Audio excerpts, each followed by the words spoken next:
Predseda národniarov Andrej Danko začal hodnotiť svojich ministrov. Dnes sa stretol so šéfom rezortu školstva Petrom Plavčanom.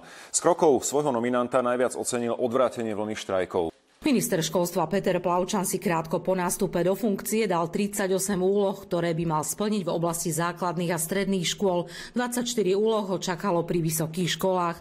O tom, ako sa mu darilo ich naplňať, sa dnes nehovorilo. Chcel by som verejne poďakovať ministrovi Plavčanovi, že naplňa víziu koaličnej dohody, že naplňa víziu reformy školstva a že postupnými krokmi v rámci koalícií presadzuje veci, ktoré presadiť dokážeme.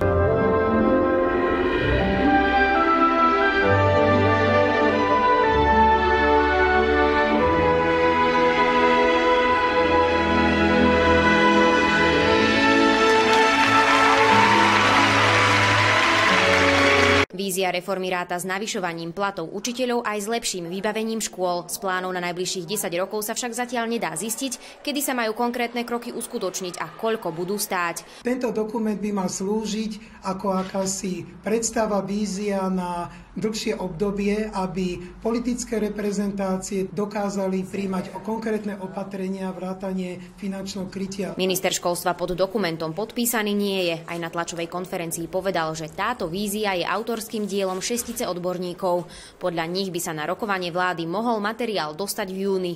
Prvé opatrenia by sa však do praxe mohli premietnúť v septembri 2018.